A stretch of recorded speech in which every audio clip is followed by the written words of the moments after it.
In the swirling midst of time, four names stand eternally etched: Matthew, Mark, Luke, and John.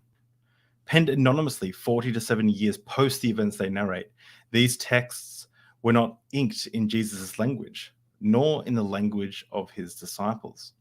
Instead, they found life in Koine Greek. Why? Today, we're on the brink of unveiling perhaps the greatest controversy within textual criticism. If Dennis R. MacDonald's work holds true, it could rewrite the records of Christian history, impacting the belief of a staggering 2.6 billion devotees. Buckle up, seekers of truth, deep truth. We're about to plunge headlong into this riveting hypothesis. Let's unravel the secrets of that may redefine a religion.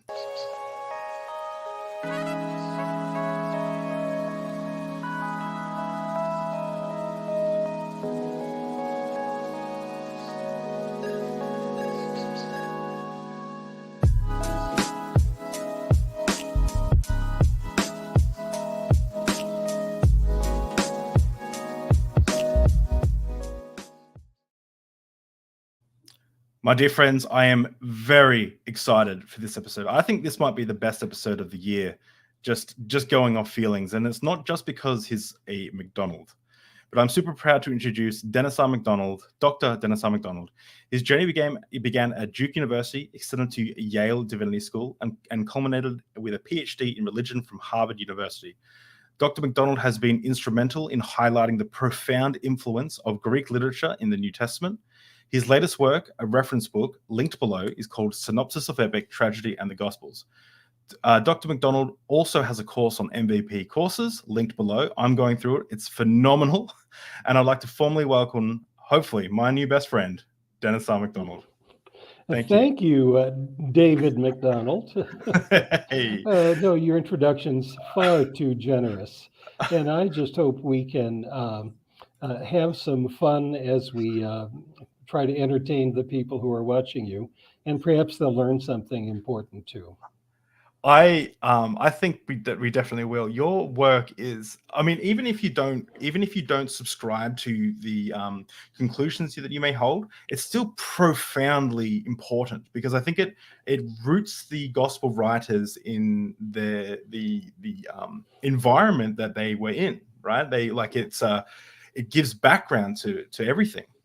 It's but it goes beyond that, and we will get into that. But first of all, what are we drinking today? Lafroig Scotch.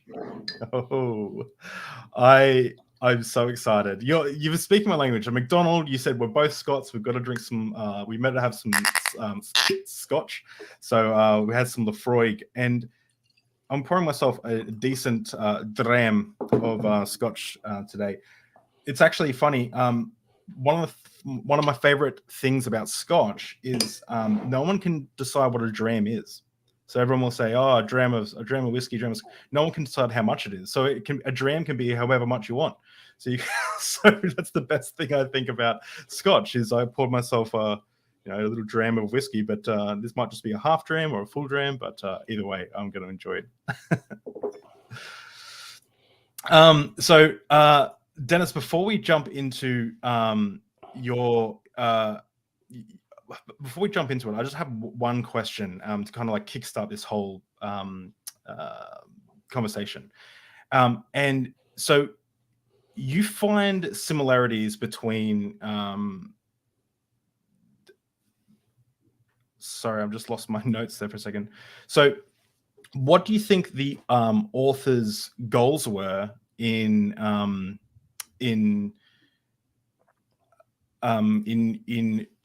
like with your hypothesis? What do you think the author's goals were in?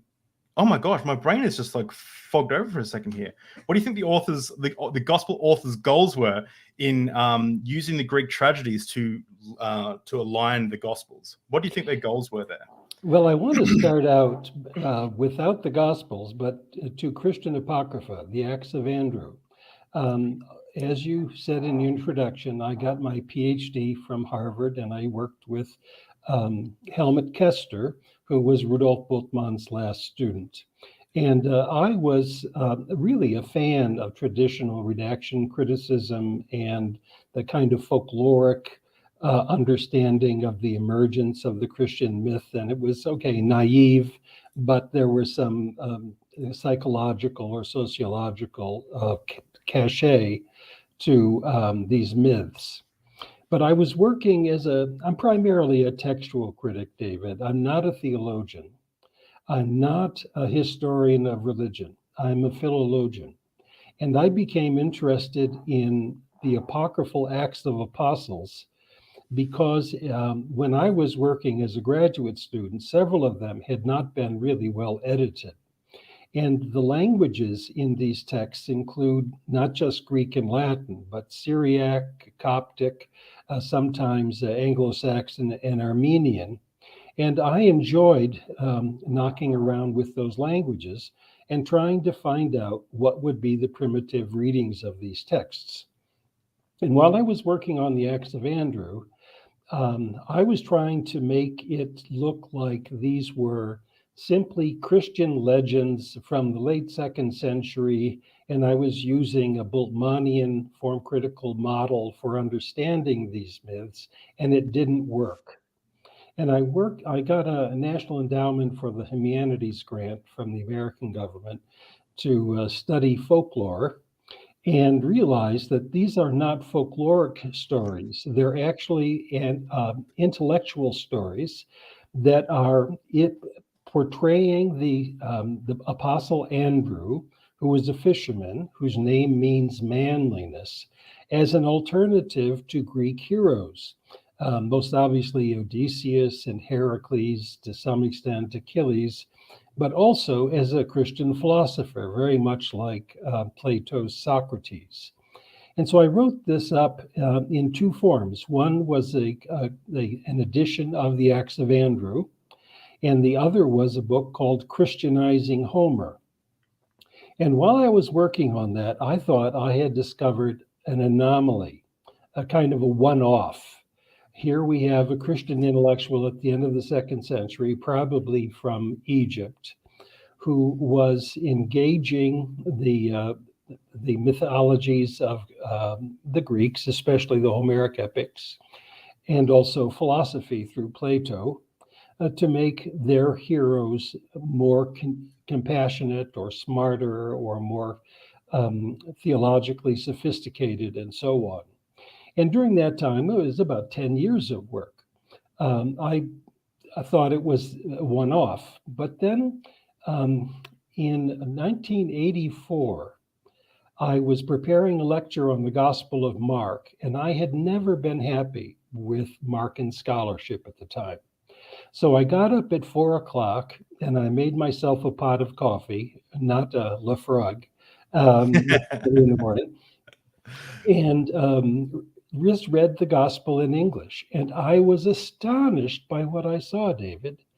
Jesus sails the seas like Odysseus with a crew that is incapable of suffering the way he is. The Jewish authorities play the role of Penelope's suitors, who are murderous and greedy. Jesus plays the role then of Odysseus, and the disciples play the role of Odysseus's crew. And when Jesus dies, he plays a role that is very similar to the death of Hector, where 3 women lead the laments. His father has to beg for his body for burial. But the difference is, of course, that Hector stays in his grave, but Jesus rises from the dead. And so Mark is trying to show that Jesus is superior, or his God is superior to the gods that had protected Hector, who was primarily the gods of Apollo and Zeus. But I did not have the courage, David, to give my lecture to my students without digesting it. So I spent a summer just on a whim as a kind of an intellectual project to see if the author of the Gospel of Mark was doing what I had seen in the Acts of Andrew. And I was astonished that he did so more thoroughly and more brilliantly. And the methodology that I had been exposed to in working on the Acts of Andrew is called mimesis, that is, literary imitation. And it was taught widely in rhetorical schools so that students could craft a story that's modeled after a successful story, almost always from Greek poetry. A part of this project, too, was a project that was called synkresis. Synkresis is comparison of heroes to show that one hero is better than another. And we see this, David, in the Gospels where Jesus is better than Moses or better than Elijah or whatever. But it also is clear that Jesus in the Gospels is better than Odysseus and Hector, and his God is more compassionate. Now, so it took me a while, though, to realize that it's not just a literary project. It's also a sociological project. And it goes like this. Mimesis in the early Roman Empire, we're talking anytime from Augustus, let's say, to Trajan, was consumed with mimesis as a way of establishing alternative social identities. The most famous example is Virgil's Aeneid, where Virgil imitates the Homeric epics and other poetry to establish that the Augustan age is better than the Greek cycle, that Aeneas is more courageous and more honest than Odysseus, and just as brave as a Hector or Achilles. But this was going on among Jews too. Jews too were imitating the Homeric epics to establish what they understood to be a superior social identity, a superior theology, a superior religion, more compassionate. And of course, they had Plato to thank for some of this, because Plato's Socrates also was very critical of the ethics of the Homeric poems. So much so that he thought that people ought not read them to their children. And the idea that Achilles would rather be a slave on earth than the Lord of all the dead is not what you want to tell a soldier when he's about to die going out on a battlefield. So then Socrates, according to Plato, creates his own myths as an alternative to make her courageous death in warfare honorable and rewarded. So Jews and Christians and pagans all were involved in mimesis as alternative social construction, what I like to call the contestation of canonical pasts. The canonical past of Jews was primarily the Septuagint, or the Old Greek. The Septuagint was still forming at that time. But the canonical past of the Greeks was Greek poetry, the Homeric epics especially, but also some Athenian poetry and Homeric hymns. So your question was, why would these authors bother to imitate Greek poetry? It's not simply that they're plagiarizing or stealing or remythologizing. My work has been criticized as though it's plagiaristic, or that these people are simply stealing mythologies. They're not. They're engaging these mythologies to show that their in-group and their hero represent better, more compassionate mores and traditions and theologies than their opponents, who are the outgroups. And the outgroup includes the traditional pagans who believed in the myths of Homer and so on. Now, what happens in the early church is this literary impulse often gets lost as in place of a historical understanding of these texts. So it's not that Jesus can calm the seas like Aeolus, the god of the winds in the Odyssey.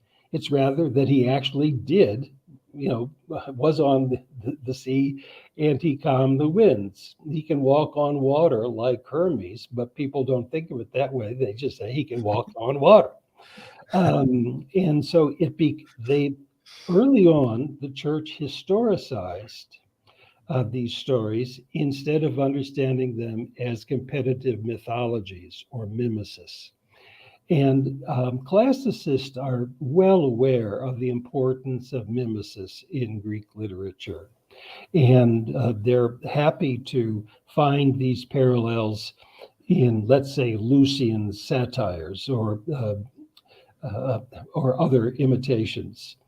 But they're loath to see them in Christian texts because they assume that Christian authors were not very intelligent. I think that kind of patronism,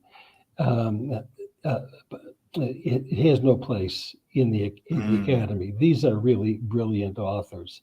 Now, I don't know that I've uncovered, I know that I've not uncovered everything there is to say about this, David, because I continue to make discoveries probably on a monthly basis.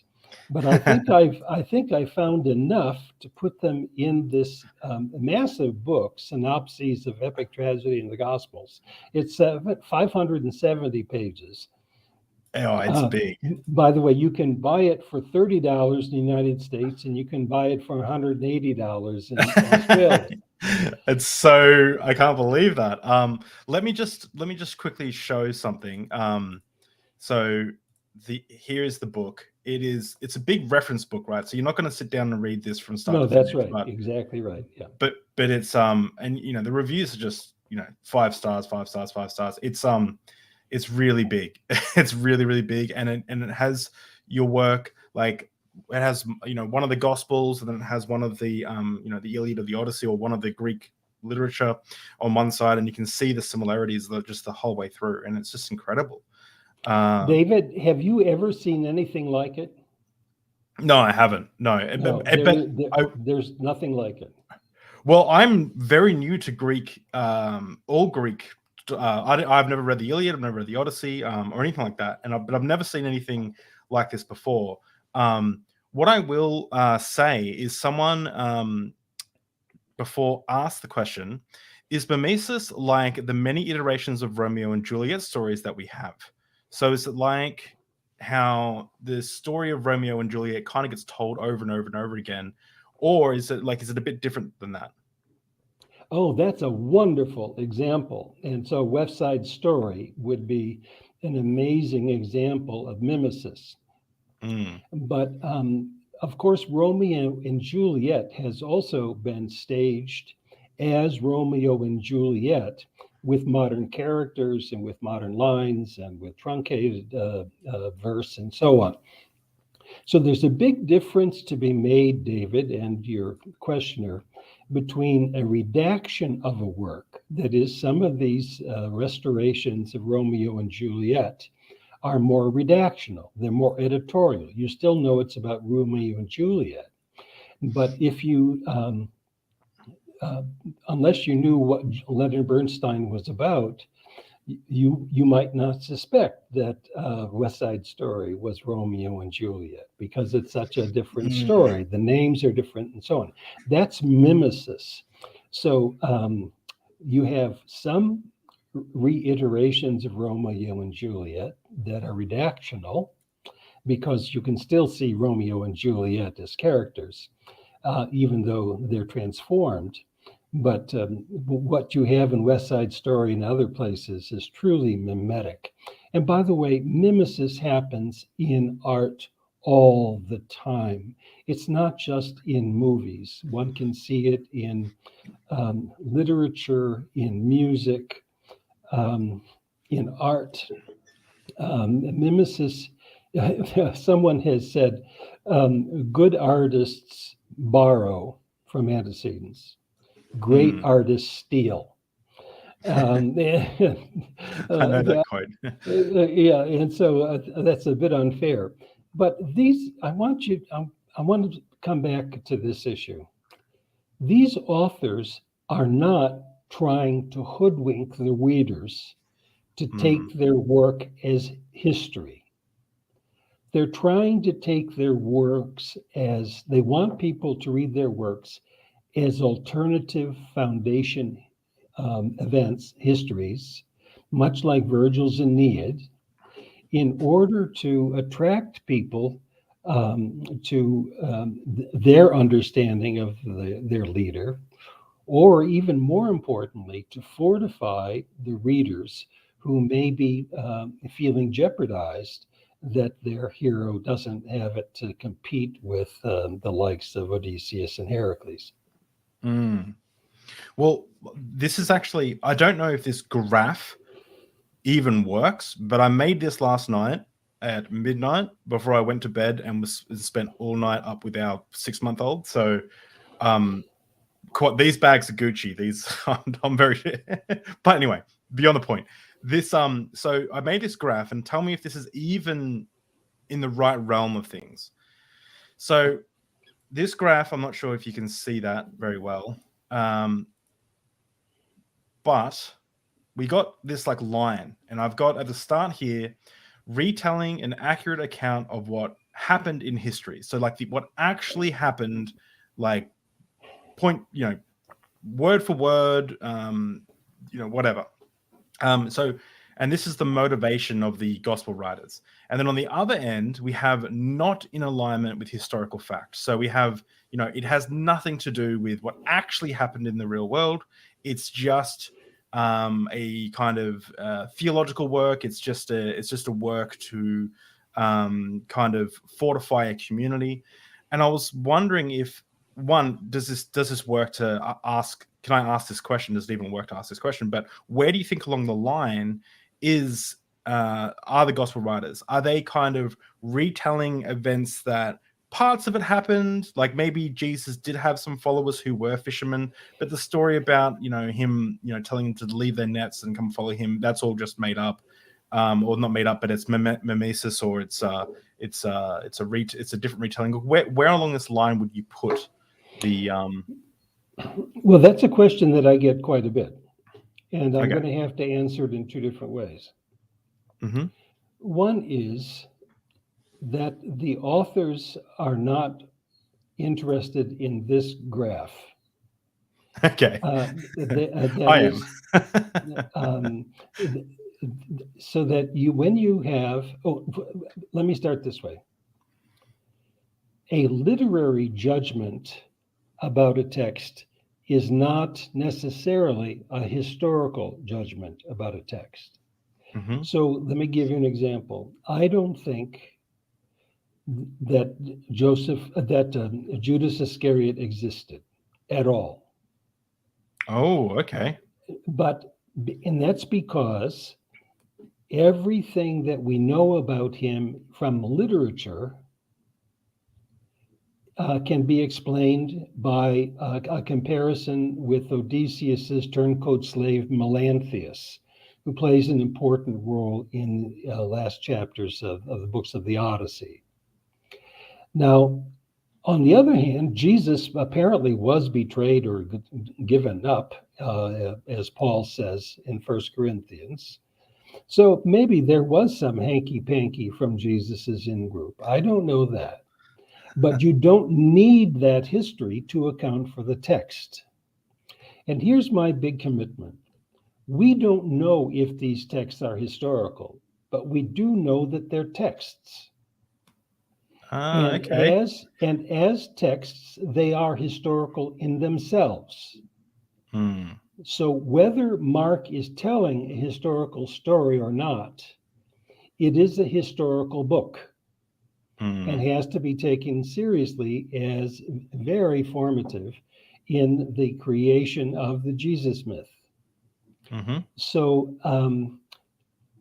what I try to tell my students, and I spent most of my time teaching ministerial students in seminaries, it's up to you to decide if at the literary level, these characters are playing such a prominent role and one that can be interpreted in terms of Greek poetry, and to say that they didn't exist. I'm giving you permission to say they may have existed. But then they became so mythologized that we really can't trust what we find in the Gospel of Mark to have said much about them. The same thing's true of Mary Magdalene. I don't think Mary Magdalene existed. And I can tell you that most of my female students in seminary thought that she was a great hero, and they didn't want to give up that mythology. And what I can say is, well, that's fine, but you don't have any historical evidence for her that isn't tainted by her role as Andromache, Hector's wife. So, with respect to your chart, people are going to answer that differently, David, depending on how much weight they give to mimesis, that is literary imitation, and how much they are attracted to these characters in some fundamental way. And I'm not in a position to say that they didn't exist. I'm just in a position to say you don't need them to exist to explain the narrative. So sorry, is it like seeing a painting and trying to decipher its worth by calculating mathematically how much paint was used, rather than looking at the painting and going, well, this is beautiful for XYZ reason? Is it like that? Is it like you're using the wrong? Like I'm thinking about it wrong. It's not. Is that, does that work? I'm going to change the image a little bit, but I like the image of art. When you go to the Louvre and you see the magnificent painting of the Mona Lisa,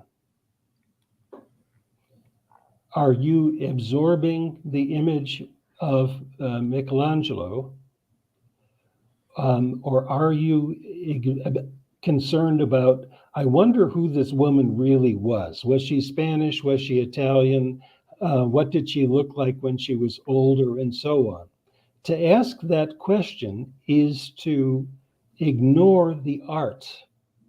And what we have in the Gospels is people ignoring the art of the Gospels in order to imagine, what could these stories have been, who are the characters, and so on. So I don't think it's quite like trying to analyze the depth of the paint or the origin of the paint. It's rather to say, does this image square with reality? And by the way, probably Michelangelo, apparently he did, have a particular woman he was fond of that he painted that way, and felt he never got it right. Interesting.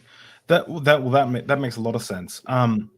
Well, so this is a big question that I know that you're keen to kind of answer, but a lot of people will say that your work is maybe an attempt to discredit Christianity. It's a way to kind of remove the deity, remove the God, remove the divine powers in the scripture. So I got a bit of a two-part question, and maybe the first part, and then we can go into the second part. But do you think that, one, that's accurate, and two, when you first discovered this stuff, were you a practicing Christian, and how did it influence your faith? Like, were you a Christian when you discovered this, or what? Can we go into a little bit of your story as well?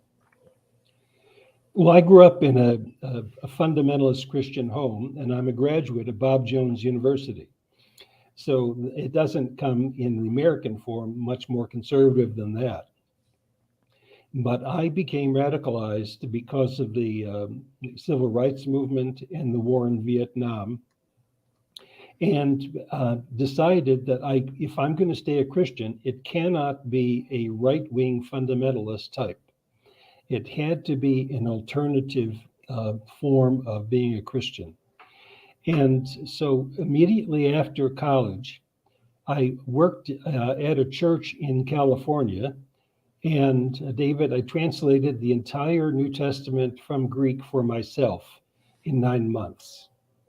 Wow. And during that time, I was the youth pastor of a church, a Baptist church in Salinas. And I wanted to get the young people involved in some projects. And I made friends with some Catholic clergy who were working with migrant workers, and some of them immigrants, some of them illegal, probably. And because I encourage the young people to work with us with food banks for migrant workers and so on, I was fired from the job. And the ethics that I was reading about in the New Testament had nothing to do with the religion that I was trying to help out with this in church. And so I became really fully radicalized at that point. I helped start the Sojourner magazine, which is a left-leaning evangelical magazine. It is still working. It is still active today. And it's taken some really wonderful turns, even though I'm no longer a confessing Christian. But during that time, I also became more of a humanist, David, and I was a scholar. And I relished being an objective historian and philologian, and fell in love with ancient languages and ancient texts and so on, and not just the New Testament. As I said, I was interested in Christian Apocrypha. I was interested in Greek and Roman narrative and philosophy. In fact, my secondary major at Harvard was in Greek philosophy. So I became more of a humanist that way. But again, I spent my career in seminaries. I taught at Union Theological Seminary. I taught at Claremont, the Claremont School of Theology and the Isle School of Theology. My whole career was to make Christian ministers smarter about the New Testament and not fundamentalists. And because I felt that it was the institutional church that had the most investment in what I was trying to accomplish. It wasn't in the university, it wasn't in liberal arts colleges, as much as I enjoyed teaching that. And I have taught in those contexts. But theological students come with an interest in the Bible, let's hope. And I was trying to steer that in a different direction. My students generally loved what I did, and they were petrified about sharing that with boards of ordained ministry because they wanted to get ordained. And if they would misrepresent the kind of work I was doing, they feared that they wouldn't be allowed in ministry. Now, there were some exceptions, but the institutional church has not been warm to my work. And that's unfortunate, and I think it's unnecessary, even though I'm happy to be an atheist, but I'm not an anti-religious atheist. I'm certainly not an anti-Christian one. And I would hope that progressive Christians can take what I've done and apply it in their own ministries and not be so stupid about the Gospels. I mean it that way. I mean, there's an entrenched ignorance about this. And they're really, and it was not only is it stupid, but there is a level of dishonesty when you get to those, like, it absolutely is those fun, when you start talking about young earth creationism and stuff, you're getting to levels of like, okay, this is just getting silly. But something we normally do super chats for the end, but this is just so relevant for the moment. Thank you, Nidhi, for the $10 super chat. Dennis, you are a true example of adjusting your beliefs in accordance with new evidence, and I really agree with that, and I really I really respect you as a person. But one of the main reasons I respect you is you said this on Myth Vision. Could you just retell the story of when you first noticed the racism when you were at Bob Jones University, when you were in, I think it was Bob Jones, yes. And it was when Martin Luther, could you retell that part of the story? My senior year at Bob Jones University, in April 4th, the entire student body was together with the faculty to hear a lecture by a John Birch Society member. And the president of the university got up and said, Martin Luther King Jr. has just been shot in Memphis, Tennessee. And the president has asked us to fly the flag at half-mast, but will not fly the flag at half-mast for an apostate. That is a quotation. From what I could see, everyone in the room stood and cheered and clapped. I had never, David, seen such an issue of racism. I grew up in Flint, Michigan, which was very much a biracial town because of the automobile industry. And I had good friends who were African Americans and Jews. We didn't have many Hispanics at that point, but I just couldn't believe what happened. So every night we had 20 minutes of what they called prayer meeting before going to bed.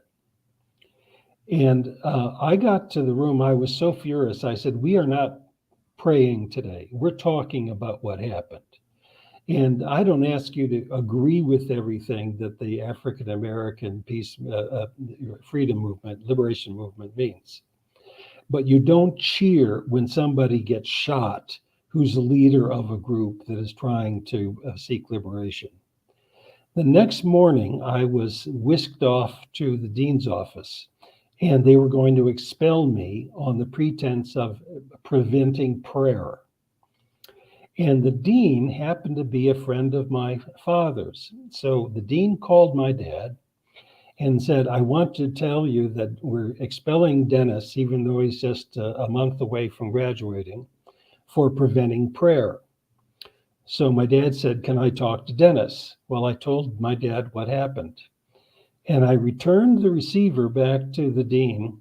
And before he could get it to his ear, I heard my father shouting, Gilbert, you do what you need with Dennis, but I've never been prouder of him. And how proud did that make me of my dad? My dad was a fundamentalist pastor, but he did his senior project for his Master of Divinity on anti-Semitism in the church. So he was aware of these racial issues in a way that was really quite striking and unusual at the time for fundamentalist preachers. And because of that, the school did not expel me, but they put me under the guardianship of one of their stooges, and I finally graduated. But after a few years, I sent my degree back in protest to the racism. It almost meant that I couldn't get to graduate school because I couldn't demonstrate a diploma. And Bob Jones declared that I never existed. I was never there as a student. So yeah, that's the story. I didn't know that last part. That's it. This is what I mean. Is you say you clearly stand up for what you believe in, and it's very admirable to see. And you know, I think everyone in the chat is saying thank you for standing up for this. This is awesome. Someone said holy fuck.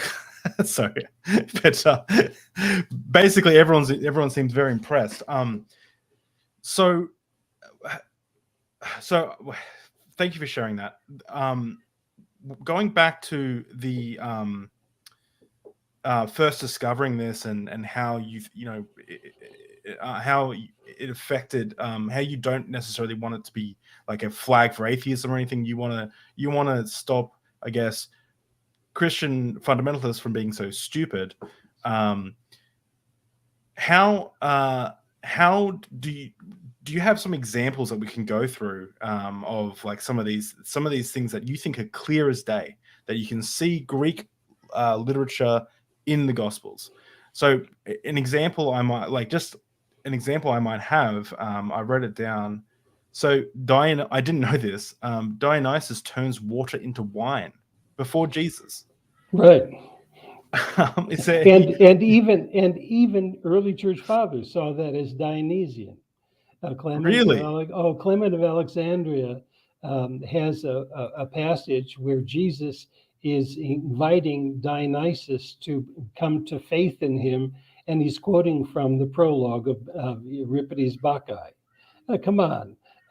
We have a 5th century poet who writes an entire Dionysian-like epic called on the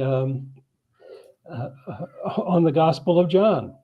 And so when Jesus says, "I am the true grapevine," what are people in antiquity likely to think about that?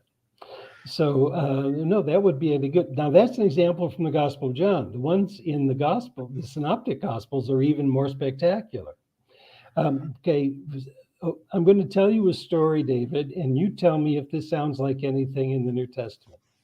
Okay. Odysseus and 12 men are in a ship. Yeah, and it sounds they like put and they put Already. into a foreign shore. Mm-hmm. And they explore the shore and they find that there's this huge cave.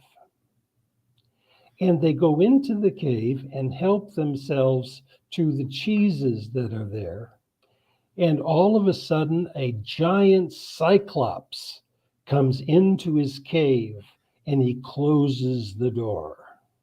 That's a huge rolling stone that even ox carts can't carry away. And so then he eats some of the men. He intends to eat them all.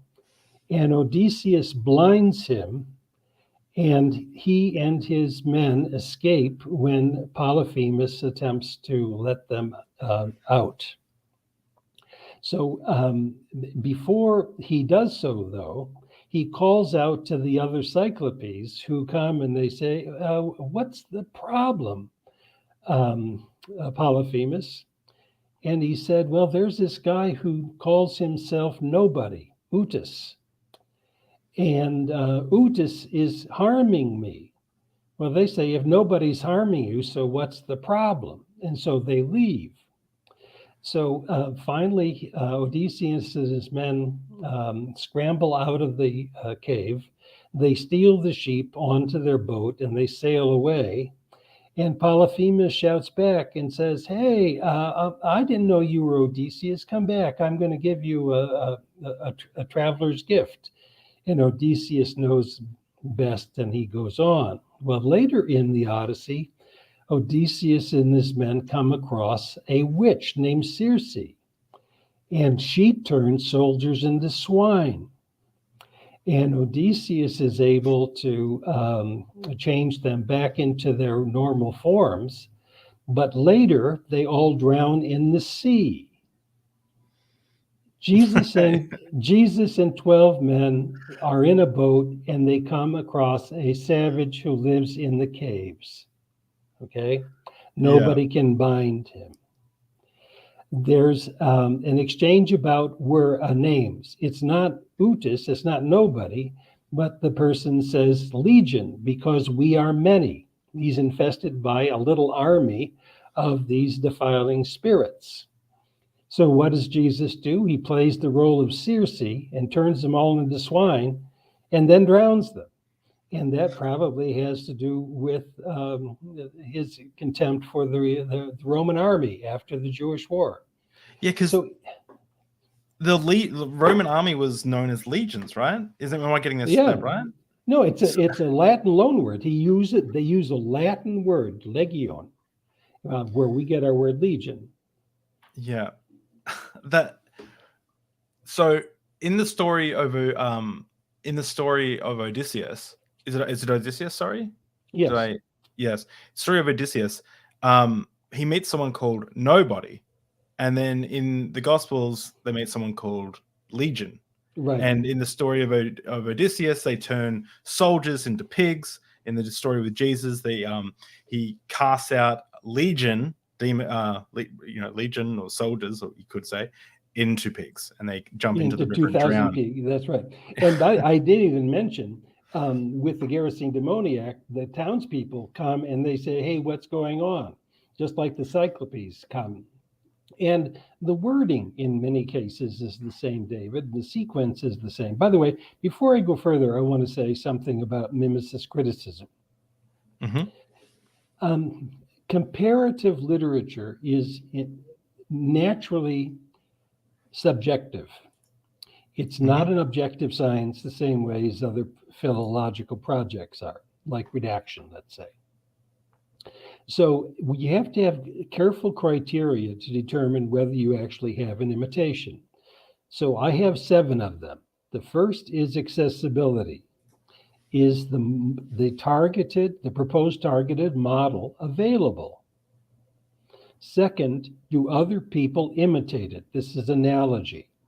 That is it a part of the cultural furniture that people will recognize such imitations? The third is density of parallels. The fourth is the sequence of parallels. If they appear in the same order, they're more likely to be literary than just done by memory. Then distinctive traits. Are there things that hold these two texts together, the imitation and the imitator, and the imitated? And can you then, criterion 6 is very important. It's interpretability. Why would somebody write a story built off of another story? And the final criterion is ancient recognition. Did ancient readers see these similarities and comment on them or develop them? Now, in the case of interpretability, I'm going to address this as a question to you. Who would you rather come to your island, Jesus or Odysseus? Odysseus blinds Polyphemus and steals his sheep.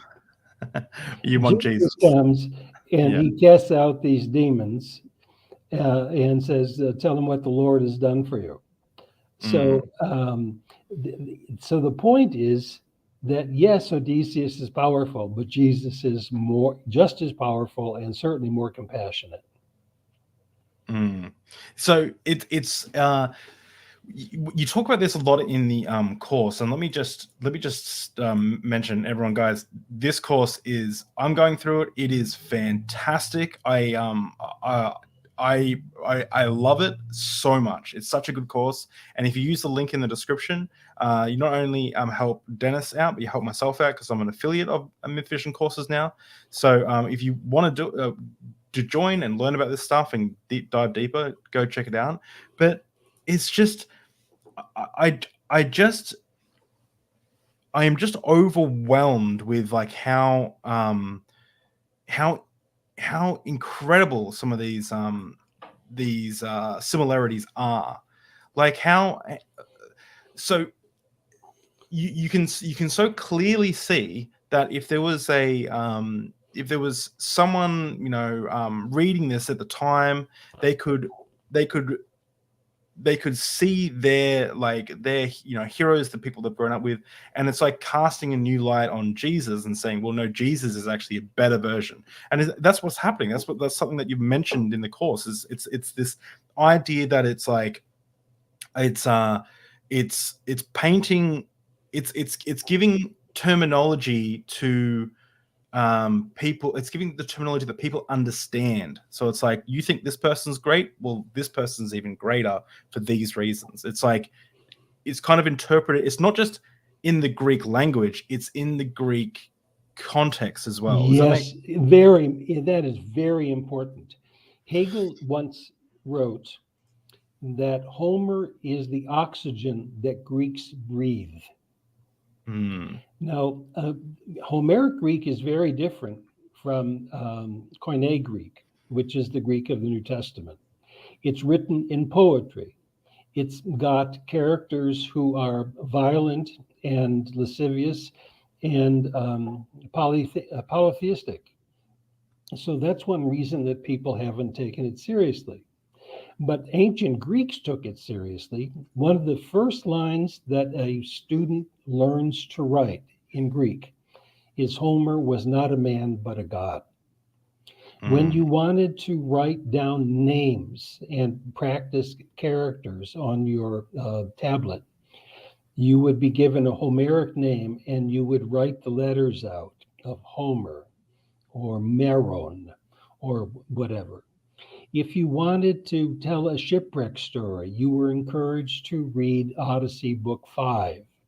If you wanted to tell a story about a heroic death, you might have you might read and reread and then imitate the death of Hector. If you wanted to write a story or something about athletic games, you might read about the games that appear after the death of Patroclus. It goes on and on, David. So these were models that people use for writing. But knowledge of Homer wasn't just a way of gaining literacy. It also was a way of gaining cultural identity as an intellectual among Greeks. So in order for you to show that you're pepemenos, that is, you're educated, you needed to know something about Homeric epics. And there's some wonderful spoofs on this of people who are pseudo-intellectuals and they mess up the Homeric images and so on. We find these in Petronius, for example, or Lucian satires are just full of Homeric allusions. And he just loves lampooning them as just so much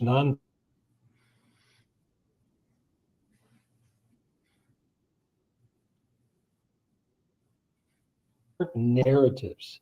So when even Virgil is rewriting the Homeric epics, he expects his Latin readers to be sufficiently familiar with them so that they can understand that Aeneas is a greater hero than the Homeric heroes, and that the fortunes of the early Roman Empire are going to far exceed those of the Greek civilization.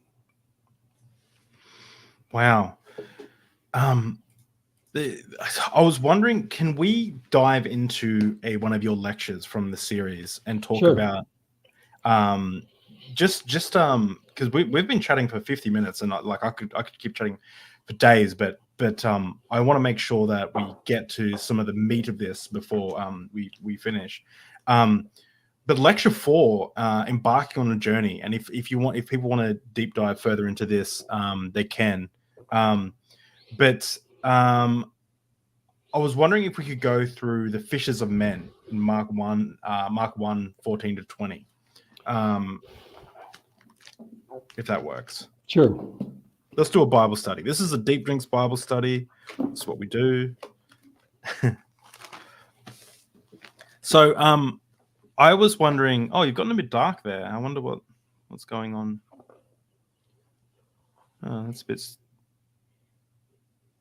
Oh yeah, that's better. Sorry, I just was wondering what's happening there. Your camera's good? Well, I thought so. Yeah. That looks cool. Yeah, that looks fun. So something that you point out in the course, well, I think Derek points it out. He really hammers this home. And again, everyone, the course is amazing. Like, definitely check it out. But I was wondering if I could read the Mark section, and then you could talk about some of the Greek, if you've got your book there. Does that work? Sure. And I'm assuming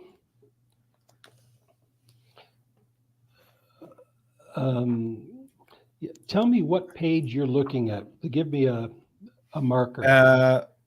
I actually don't know the page. Sorry. No. Can you just give me something to? The fishes of men.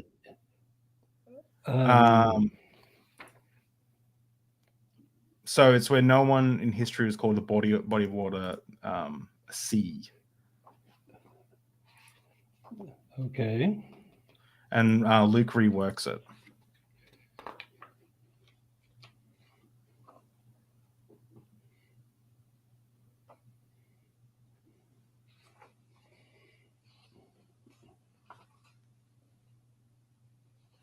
Oh, yes, I see it. Yeah. Awesome. Okay. Do you want me to read that paragraph? Yeah, if it goes first, and then I'll read them. I'll read Mark. Okay, and I'm going to read it up toward the top. Here in Mark 1:16, one finds the earliest reference anywhere to this body of water as the Sea or Thalassa of Galilee. Perhaps more significantly, this login is the first reference anywhere to any disciple as a fisherman. All later references to them sailing the Sea of Galilee apparently are literary descendants of Mark, who created them to anticipate his imitations of the Homeric epics in several later sailing episodes. The second century pagan philosopher Porphyry read Mark precisely in this way. Do you want to read that paragraph? Yeah, I've only got the Bible here. I don't have the actual. Do you have experts in the truth about this? No, I just have the Bible. Oh, okay. Go ahead and read what you've got. Okay. So the calling of the first disciples, Mark 1:14. After John was put in prison, Jesus went into Galilee, proclaiming the good news to God, of God. The time has come, he said. The kingdom of God is near. Repent and believe the good news. As Jesus walked beside the Sea of Galilee, he saw Simon and his brother Andrew casting nets into the lake, for they were fishermen. Come, follow me, Jesus said, and I will make you fishers of men. At once they left their nets and followed him. When he had gone a little farther, he saw James, son of Zebedee, and his brother John in a boat, preparing nets. Without delay, he called them, and they left their father Zebedee in the boat with the hired men and followed him. So this is something that we need to kind of pause on just briefly, because right there, imagine, this is what Derek said. Imagine being at work and someone comes to you and says, hey, I'll make you a fisher of men, or a grocery store shopper of worker of men, or a truck driver of men. Imagine someone coming to you and saying that and saying, come, follow me, and they just get up and leave. It seems like a very odd story, especially because in our earliest gospel, Mark, he hasn't done any miracles yet. That's right. So yeah, so it's a bit interesting there. But Luke comes along and he adds a miracle. And this miracle is one that takes place in the Homeric hymn to Dionysus. So I don't know if that's something you want to look at, David. Yeah. Let's look at that. I don't have the reference to Luke though. What's the? Okay, so I'm going to have you read the passage in Luke from Luke 5. Mm-hmm. Let's say verses 1 to 11. Okay. One day, so this is the same. I'm going to read you this story first. Yeah. This is from the Homeric hymn to Dionysus. Mm-hmm. I will speak of Dionysus, son of radiant Semele, how he appeared by the shore of the barren sea at a jutting headland, looking like a young man. Soon men on a well-decked ship, Tyrrhenian pirates, quickly arrived over the glistening sea, and when they saw him, they nodded to each other and jumped out quickly. Grabbing him at once, they put him aboard their ship, rejoicing at heart, for he appeared to be a son of good-natured kings. End quotation. Then the pirates roped his hands and feet, but to no avail. The helmsman understood, immediately cried out to his comrades and said, madmen, what god have you seized and bound up? He's not like mortal men, but like the gods who have Olympian homes. Soon they saw amazing feats. First of all, throughout the swift black ship, wine sweet to drink and aromatic began to trickle. That's the god of wine, right? And there arose an odor ambrosial. Amazement overtook the sailors when they saw it. When the pilots witnessed an even more dangerous portent, they drove into the brine and they became dolphins. But the god had mercy on the helmsman, restrained him, made him fortunate, and said, "Take courage, good sir. You have found favor in my heart. I am loud crying Dionysus." So I don't know if you can see this in the book, but there's a picture. Oops. A picture of the pirates becoming dolphins. Oh, I don't know. And so in Mark, the disciples, whom he calls as fishermen, are to be fishermen of people. And so you have the metaphor there. But go ahead and read what we find in Luke 5:11, 1 to 11.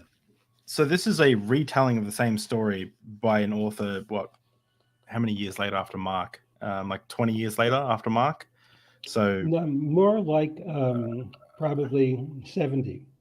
70 years, okay. No, I'm sorry, 50 years later. 50 years, yeah. 50 years, yeah. So one day as Jesus was standing by the lake of Gennesaret, with the people crowding around him and listening to the word of God, he saw at the water's edge 2 boats, left there by the fishermen who were washing their nets. He got into one of the boats, the one belonging to Simon, and asked him to put out a little from shore. Then he sat down and taught the people from the boat. When they had finished speaking, he said to Simon, "Put out into deep waters and let down the nets for your catch." Simon answered, "Master, we have worked hard all night and haven't caught anything. But because you say so, I will let down the nets." When they had done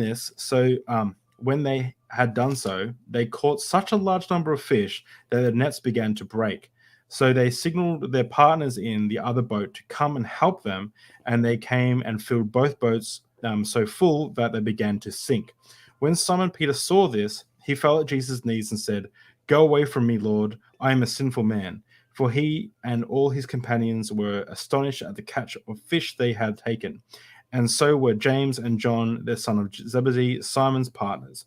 Then Jesus said, "Simon, don't be afraid. From now you will catch men." So they pulled their boats up on shore, left everything, and followed him. Okay, so let's play with the parallels. In both cases, a stranger encounters people on a boat. Mm-hmm. In both cases, the stranger produces miracles that produce fear. Mm-hmm. In both cases, one of the characters who's prominent recognizes that in these miracles something enormous has happened and repents.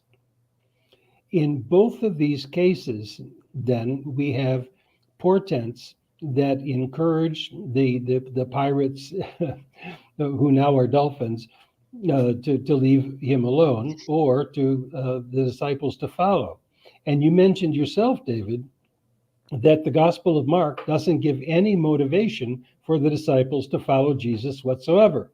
And what are they to make of the really awful trope to becoming fisher people for humans?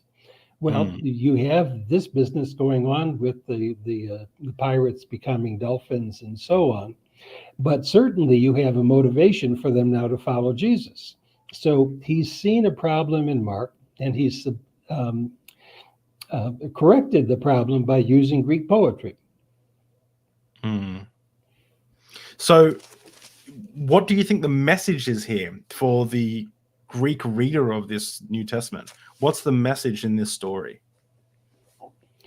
That Jesus is a miracle worker, and that he's remarkable, and that people should follow him because he represents the powers that are recognized in the Greek world for Dionysus.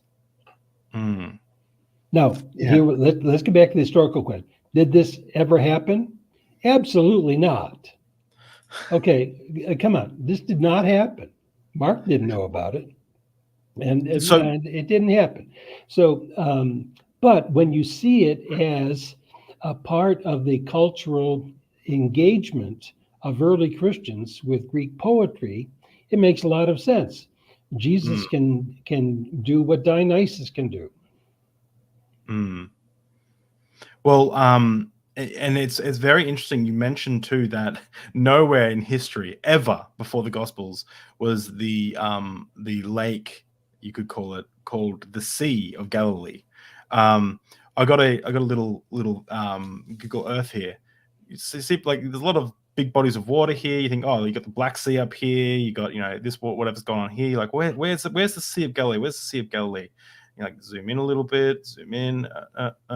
Oh, this is the Sea of Galilee. That's a great graphic. And David, it's that's a great graphic. And like, I don't know if I can, but it's a lake. Like, and nowhere, you mentioned this, nowhere anywhere has this ever called a sea. Why is it called a sea? Why do you think the gospel writers are calling it a sea? Well, first of all, I need to correct you just modestly. Yeah. Already in Hebrew, that body of water is called a yam. And a yam simply means a body of water, and it can refer to a lake. It can also refer to a sea. So when Greeks translated yam, one of their options, and they did use it, is thalassa, to call it a sea. So it's not, I'm not saying that that body of water was never called a thalassa. It was in Greek translations of the Septuagint and probably elsewhere. But otherwise, that body of water is called the Gennesar or the Chinnereth. It's not called anything of Galilee.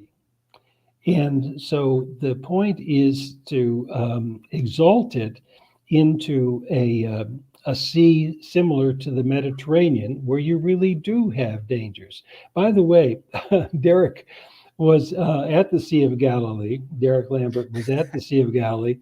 And the Gospel of Mark talks about Jesus sailing with 12 ships. Believe it or not, nobody sails that body of water with 12 ships. There's no reason to. And the ships they had were really little sailing boats. I wish I don't know where last night I found a way to oh yes, here we go. So these are some images people have taken. So this is supposed to be the sea where they had that violent storm and the waves were high, and look, it's like, look at that. Like a mouse could probably swim across that. Like it is a big lake, but like it's not that. Can you imagine a massive storm? Like I don't know much about laking, but I just can't imagine it would be that like catastrophic. But this is going back to your talking about using Greek literature to retell the story. Odysseus went on his big voyage into the and so it's like, well, sail to the land of the Gerasenes, right? Like, if you cross this lake, would you say you sail to the land of? Like that. Well, and in fact, Jesus with his disciples' boat crisscrosses the Sea of Galilee many times. He walks on the water because his disciples can't manage the oars to get to the other side. So the very fact that the Gospel of Mark is so dominated in the first 11 chapters with the Sea of Galilee ought to alert you to the possibilities that he's an Odyssean character, even more so because his crew are a bunch of nincompoops. They don't understand. They forget to bring bread on the boat. I mean, they're really a bunch of losers. Yeah. So and this gets us right into if you think necessary, jumping into lecture 5 and just talking a little bit about the adventures in the Sea of Galilee. Do you want to talk a little bit about page 143 in your book? and I can probably share it on the screen. First of all, we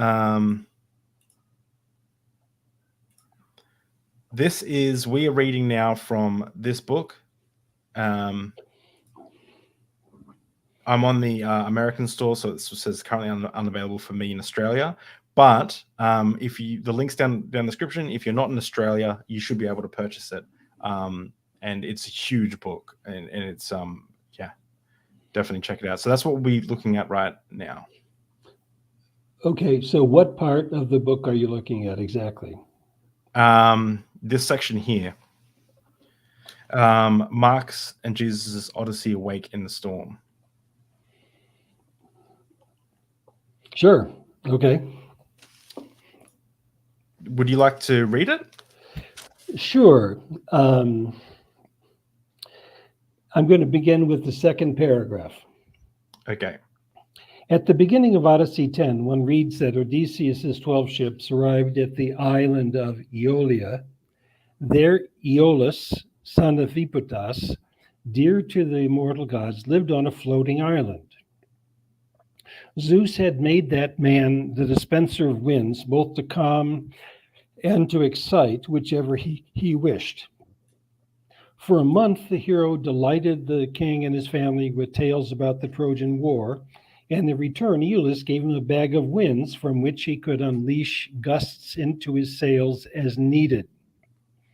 9 days later, never needing to open the bag, Odysseus' flotilla came within sight of Ithaca, but had to wait until dawn to make light fall. Now, you're going to help me read this. I'm going to, you're going to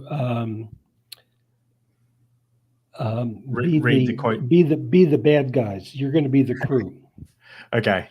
So sweet sleep came over me, for I was weary from continually adjusting the sheet of the ship, never handling it over to another of my comrades, so that we might arrive at our homeland quickly.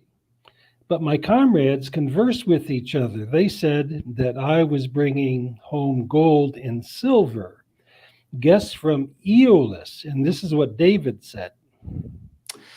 I'm going to put on a bit of a pirate accent. Arr, come. No, I won't. Come, let us quickly see. No, go for it. Come, let us see Come, let us quickly see what is there. How much gold and silver in the bag? So they spoke, and the wicked plan of my comrades won the day. They untied the bag, and all the winds rushed out. The gale immediately snatched them and drove them out to sea, weeping away from their homeland. But I rose up and pondered in my blameless heart whether to jump from the sea and perish in the sea, or to calmly to endure and still remain among the living. I endured and stayed there. I covered myself on the ship, lay down, but the ships were driven from an evil blast of the wind. Again to Aeolian island, and my comrades groaned. Pick it up there, would you, David? Odysseus told Aeolus what had happened and requested his help. The Lord of Winds refused. Odysseus must be accursed of Olympus. It will take him 9 more years to get home. His comrades died on the way because of their folly and Dranakia. Is that how you spell it? Yeah. For Mark's imitation. Yeah, sorry. No. Let's go to the next page, and you'll see an image. And under the image, you're going to find 2 comparative text boxes. Can you scroll down a little further? Yeah. Okay. I'm going to read the left-hand column, and you're going to read the right-hand column. Okay? Sounds good. Odysseus told Alcinous on a floating island tales of the Trojan War. Jesus taught the crowds while floating on a boat. For 9 days, night and day alike. On that day, when it was late, he says to them, "Let's pass over to the other side," and left the crowd and took him. He already was in the boat. Odysseus had 13 ships. Actually, he had 12. We sailed, and already on the 10th, our homeland appeared. Then sweet sleep came over me. Other boats were with him. Odysseus's crew untied the bag, and all the winds rushed out. The gale immediately snatched them and drove them out to sea. And the great gale of wind came up, and the waves beat on the boat, so they were already filling. So it was already, so that it already was filling. Continue. Yep. He himself was in a stern asleep on a pillow. By our own folly, we were perishing. They woke him and said to him, Teacher, do you not care that we are perishing? But I rose up and pondered in my blameless heart whether to jump from the ship and perish in the sea, or calmly to endure and remain still among the living. He rose up, rebuked the wind, and said to the sea, Silence, be still. The wind died down, and there was a great calm. Odysseus could not calm the winds, but Aeolus could. He said to them, Why are you such cowards? Do you still have no faith? They were greatly afraid and were saying to each other, What kind of person is this, that even the winds and the sea obey him? This rhetorical question in Mark expects the reader to answer that Jesus is the Son of God with powers over winds like those of Aeolus. And before we leave the parallels, you'll see in square brackets occasionally the same words that appear in the two texts. The word for wind, the word for perishing, the word for rising up. So they're not extensive, but they're telltale. Is that so? I've got a question. Is that I know that one of the criticisms kind of launched at you and this work is that Homeric Greek is very different from Koine Greek. Is that an example there of like, well, it's different, but these words are the same? Well, both of those judgments are correct. Homeric Greek is very different from Koine Greek, but they all are Greek.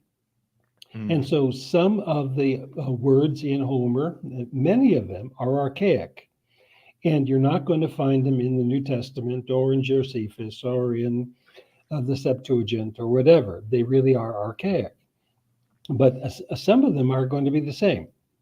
And I often use a text that is really not known widely, even in classical circles, called Apollonius Sophista.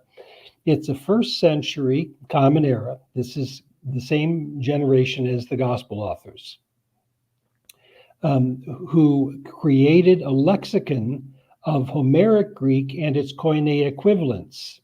So you can look up a Homeric word either in Koine or in the Homeric side and find out what the equivalents were. And this was useful for schoolboys who were trying to read Homer and didn't know Homeric Greek because it wasn't spoken for them. So it's a dictionary inside of the Greek culture to help schoolboys understand how to read Homeric Greek. And I use it quite a bit to say, okay, even though this word is not the same, it would have been recognized as the same by schoolboys if they'd been exposed to Apollonius. Okay, interesting.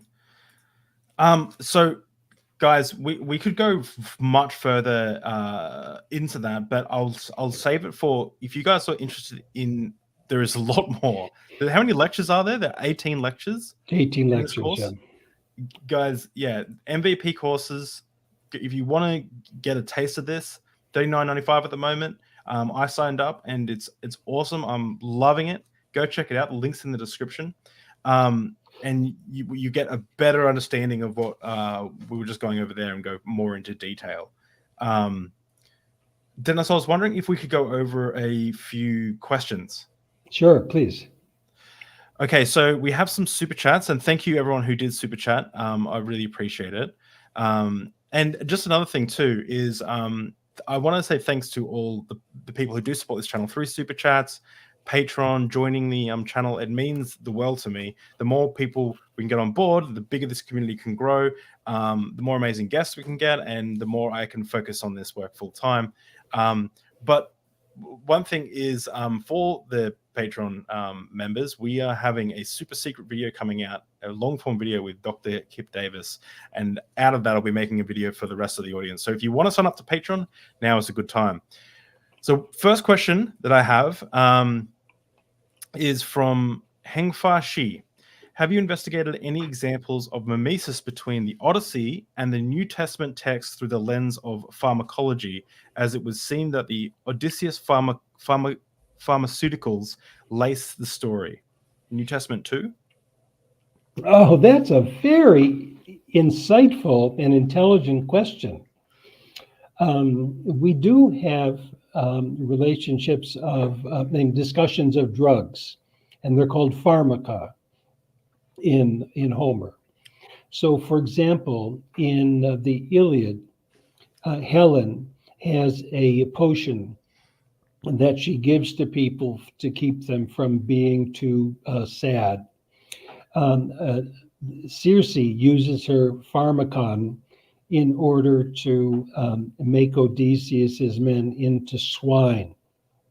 And we also know that wine in antiquity often was mixed with honey, or with, as you have in the New Testament, myrrh, or with other things that would increase the psychosomatic impulses of the wine.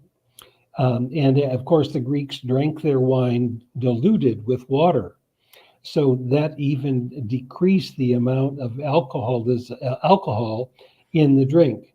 So in many cases, there were drugs that were added to the drinks, presumably to give them that effect. We know that the Eleusinian Mysteries had a form of beer that apparently was quite addictive. So that's a very interesting question. And of course, lots of different religions have pharmacological commitments to alter cognitive states. Wine among Jews, for example, peyote in American religion, and so but you have it also in Greek stories. And so that's a very interesting question. I'm not an authority on it. I probably have said more than I know. I have heard some conspiracy theories about the burning bush being a sort of psychoactive bush that, you know, in the when Moses stepped in front of it, he inhaled some of the smoke and then he heard the voices and stuff. But of course, that's all conjecture. And but it's an interesting. It'd be a good plot of a book or something. Great. Rainbow Krampus said, as an artist, I find Dennis's thesis inarguable. Do you think more scholars would be on board with it if they had a stronger background in artistic/creative endeavors? Absolutely, Rainbow. I think that religion has been starved for aesthetics in place of history and philosophy. And I think religion is one of the most important of human crafts. And if we could understand the creation of mythologies and literature as a part of being human in the world to make sense of its chaos and its hurt, we'd be much better off. So, Rainbow, I can sense you're an artist even with that name. So you're artistic and creative. But I really think we need to have a new appreciation of aesthetics generally, of art and music. I'm a 5-string banjo player, so I love Irish music and bluegrass and so on. Nice. And that's where I get a lot of my grounding in being in the world. Oh, awesome. That's so good. Gettysburg Demoniac said, what do, you can help me here, Hephaestus and Tiresias. Yes, disabilities show about ancient Greek ideas about the cause and societal impact of disability in antiquity? Well, Gettysburg, that's another very good question. Tiresias and Hephaestus both suffered disabilities as punishments. This is also the case with Philoctetes. And you find in the New Testament an identification of illness with sin. So, for example, in the Gospel of Mark, where there's a paralytic, Jesus first forgives his sins, and then he, as though that's the cause of the illness, and then heals him. You have this clearly in the Philoctetes story by Sophocles, where Philoctetes had accidentally encroached upon the sacred precincts of a goddess named Chrysis. And for that, he was given an incurable wound in his side. I think one of the terrible things about ancient views of disabilities is that the people with disabilities are blamed for them. Now, Hephaestus isn't. He was abused by his father, Zeus, who threw him down and hurt him. But in many cases, people with disabilities are considered to have been punished by the deities for some wrongdoing. One of the things that's fascinating about Tiresias and Hephaestus is Hephaestus was a cripple, but he was also the best of all blacksmiths and metal workers. So he was able to compensate for his disability by being so good. Tiresias was blind, but he was the one who could see better than all sighted people because he was the blind seer. He had prophetic skills. In the Gospel of Mark, blind Bartimaeus is the only one who recognizes that Jesus is the Son of God and wants to travel with him on the way. So there is an attitude also in some texts. Oh, and by the way, Philoctetes is healed, and it's because of his bow and the bow of Heracles and his arrows that Troy was able to fall. So there is with disability some compensation, and that the gods in some cases hurt people, as in the case of Tiresias, but in other cases they also benefit them, which is also the case of Tiresias. By the way, Tiresias was bisexual. He lived first of his part of his life as a man, then he turned into a woman and had children, and then he turned back into a man.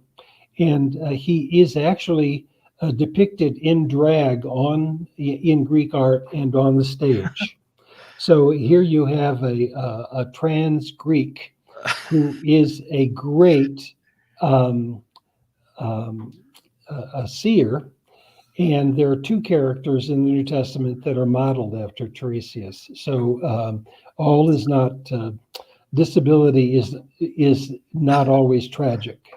So that's where it all it got fashionable, hey? That's what the conservatives are saying. It's fashionable to be trans. It started back in ancient Greece.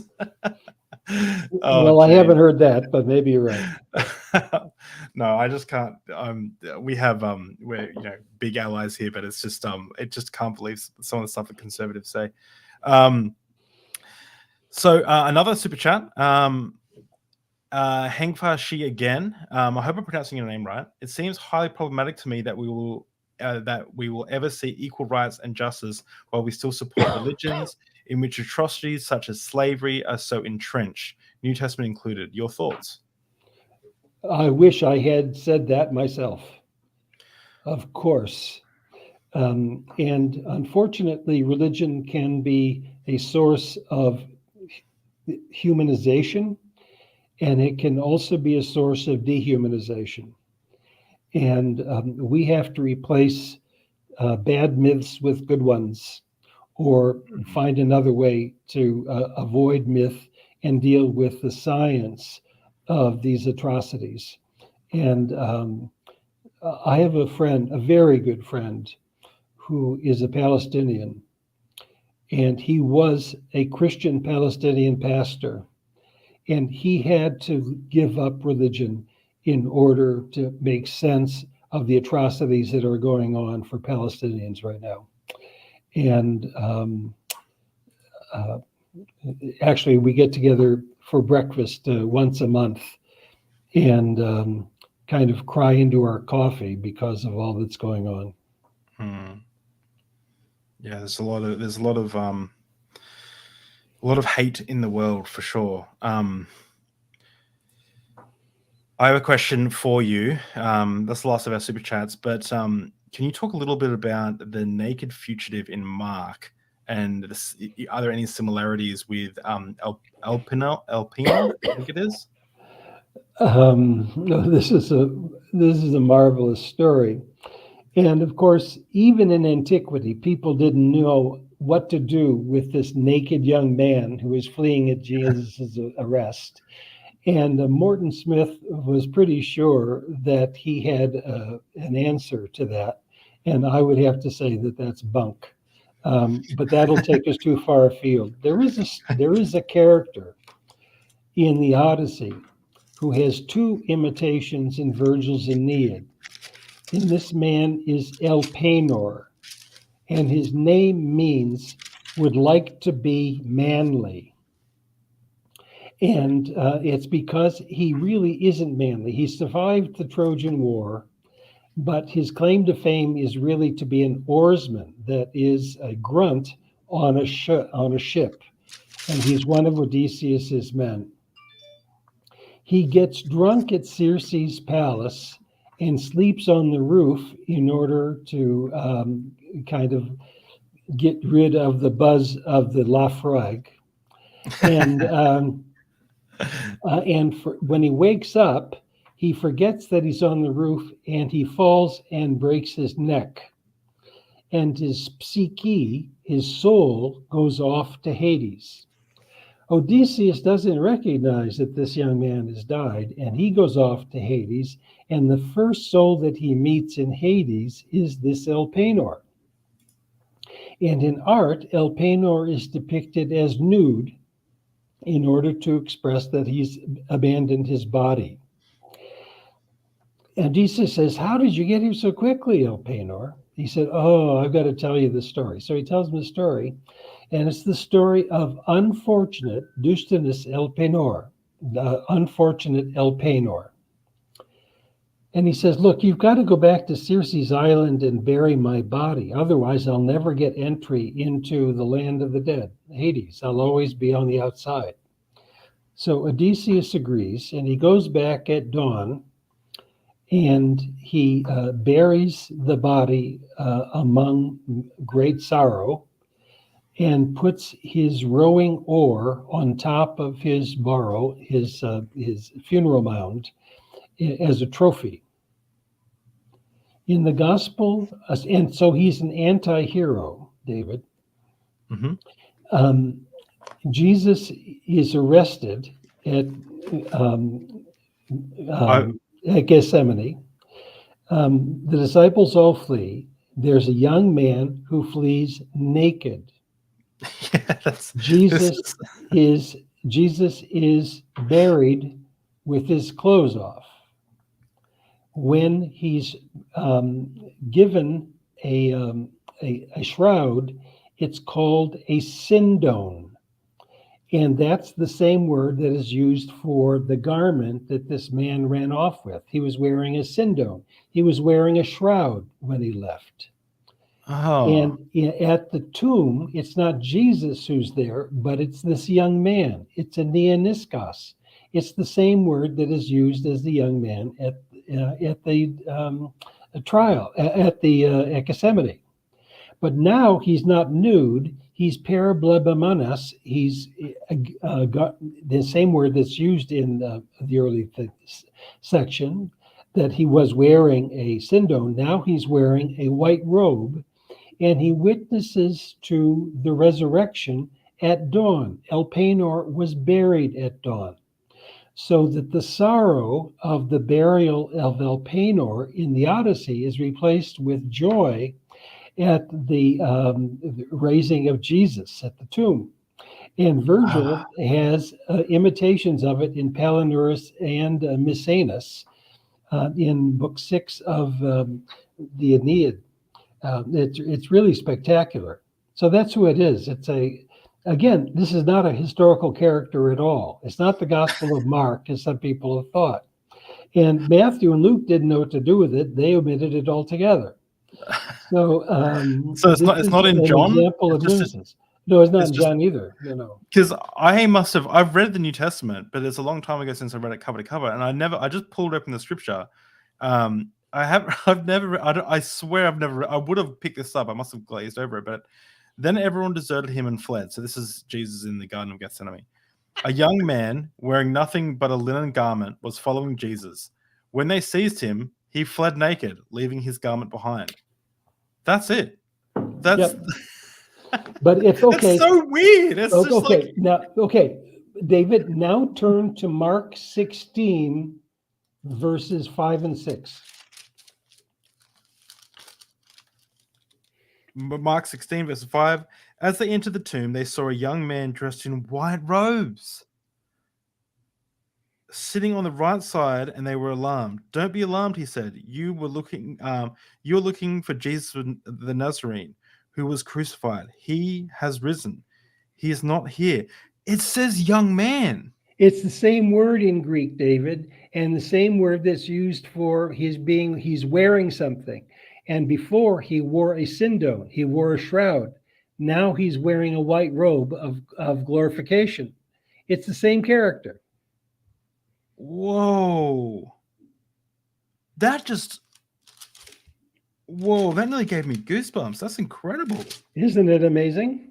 That's amazing. This is what I love about your work, is it makes religion more interesting. Even if you're a Christian, you should be able to look at this and go, that's incredible. It makes so much more sense than literally just a random point that there was a naked guy that ran off like that. David, I have a question for you. Would you Yep. rather be proud of religion that is written where the issues, the stories of Jesus are written by creative intellectuals, or would you rather have gospels written by dumb fishermen? Creative intellectuals, for No, sure. no. That's a very serious question. Yeah. Modern Christians have taken some pleasure into downsizing the intelligence of gospel authors, as though they're simply recording these things rather passively. And they're not. They're creating literature. And we have to understand the beauty of what they're trying to accomplish. Wow. That's so, have you looked much into the Old Testament with the primeval histories and the Epic of Gilgamesh, and that? Well, not for a long time, and but I think Derek and his guests are doing a very good job with that right now.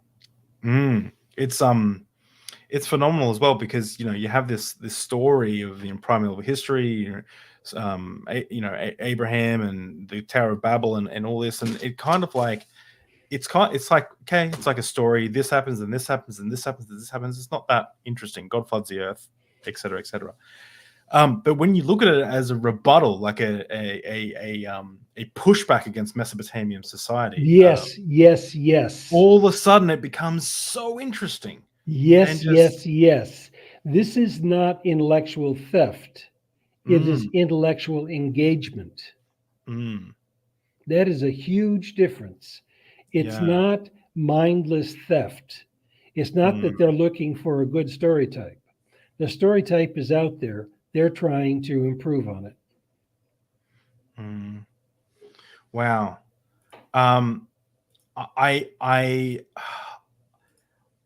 You know what? Well, let's touch on it briefly. Have you got a couple more minutes that we can spend? Okay. I do know that you're right. I had this whole section I wanted to talk to you about, and maybe we can do another episode another time. But I wanted to, before we got started, you mentioned that you were going to talk about, you're going to be writing a book on Q source, right? Yes. And so for people who don't know, what is Q, and what is the Q source? How do we know that Q exists? And what do you think? So, what do you think of the critics of Q? I know that a lot of mythicists will say that Q is hypothetical. It's silly to like. You have to take it on faith. Can you explain to the audience what is Q? And I am one of the biggest critics of Q. Okay, cool. Okay, because, and I don't call it Q anymore. I call it the logoi of Jesus, that is the sayings of Jesus, which is likely its original title. And I don't want to defend that for you right now. Okay. The advantage of the International Q Project that actually has as its center worldwide the Claremont Graduate University, where I had an appointment for 19 years, made two huge mistakes in their research. And it continues to cause skepticism about Q that is unnatural and unnecessary. And I spent much of my career trying to correct misunderstandings of the Q document. The word Q does not from QAnon. Does not come from QAnon. It comes from it comes from the German word Quelle, meaning source. But it's a very unfortunate title. And even more unfortunate are the methodological commitments of the scholars. They thought Mark did not know the Q document, and therefore, to recover Q, you had to eliminate from Matthew and Luke, who were writing later, every vestige of Mark. So what you have in the end is a document that is intentionally purged of all Markan influence. If I'm right, Mark is not only not only did Mark know Q, he was the most radical revision of it, a revisionist of it. And in order to solve the Q problem, by the way, we know that there were lost gospels. Luke talks about many people who had written for these texts about Jesus. Papias knows of a lost gospel of Matthew, which is probably the Q document.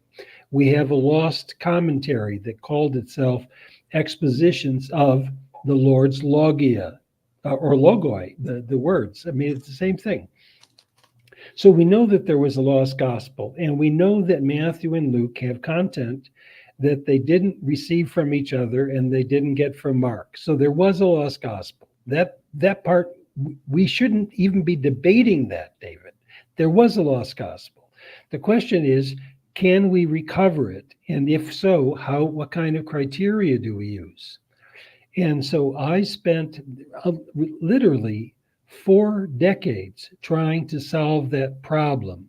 And the book that I'm writing now is called Must the Synoptics Remain a Problem? And my answer is no, they should no longer be a problem. Because there are 2 keys to understanding Mark's use of Q. One is his commitment to imitating Homer. So once you see that in Mark, you can erase a lot of the mythological patina and recover content that's there, and it comes out of a pre-war situation. It comes out of Galilee. It comes out of Jesus the Jew, who is simply trying to rewrite Jewish law. In my view, the Jesus of the Q document is Cesar Chavez. He is a social revolutionary who is speaking for the margins. So the Q document has Jesus said, I didn't come to call righteous, but sinners. The law and the prophets are until John. After that, it's compassion. It's the kingdom of God and its ethics, and so on. But the other key to solving the synoptic problem is to finally reconstruct Q with better methodology, to take Mark seriously as a witness to it. And so my Q is often understood to be a traditional Q, but longer. It is not a traditional Q. It is built actually on the assumption that Luke knows Matthew. Of course, Luke knows Matthew, and that Mark knows Q as well, and he doesn't like it. And he's going to make Jesus into a Greek hero instead of the Jewish hero who is fighting against Pharisees. And unless one can come to grips with that and do the philology that is necessary in Greek in an extensive comparison of the text with criteria, will never solve the synoptic problem. It is one of the most important and long-standing intellectual problems in the history of religion. And I want to put a stop to it. We don't need to be so skeptical. Now, I'm not suggesting that my reconstruction is flawless. I know that it can't be, but I think it's a huge step forward.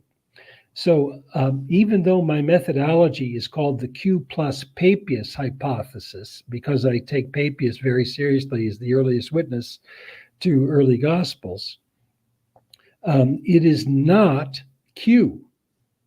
It has some resemblance to it, but it is not Q.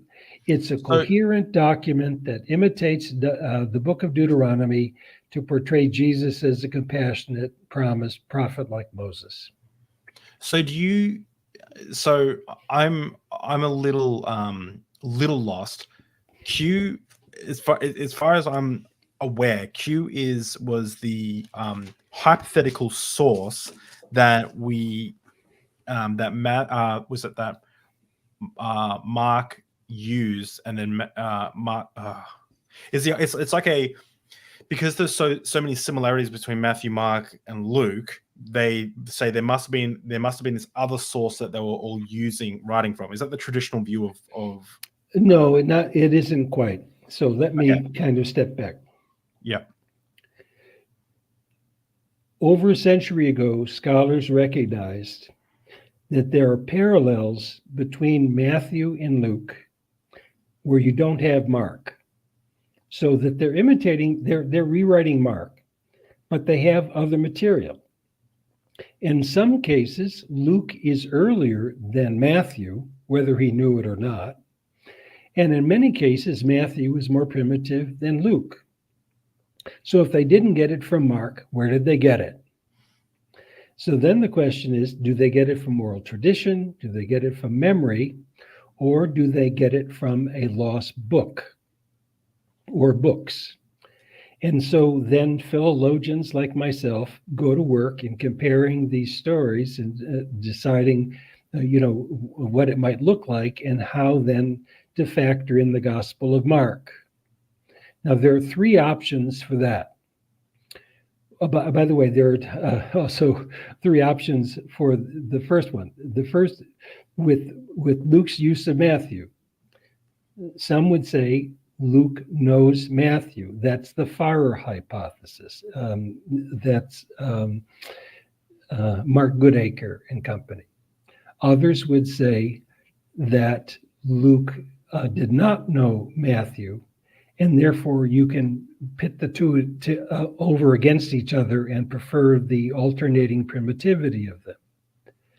I think that Luke did know Matthew, but he also knew Q. And you have to have a different set of criteria in order to determine that. Now, the next problem is, did Mark know that same book?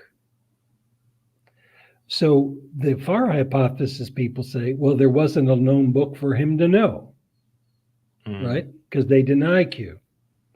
The Q plus Papias people, the two document hypothesis people say, no, he didn't know Q, and therefore we have to get rid of all the Markan influence on Matthew and Luke. That's bullshit. And there are the people who hold to that are my friends, by the way, because I'm from Claremont. I know these people. But there's a spin-off group called the modified two-document hypothesis that says, no, Mark knew Q, but they seldom use Q really to reconstruct Q. But if you see that Mark is imitating Homer, you get a totally different, almost a totally different picture about what the Q document was.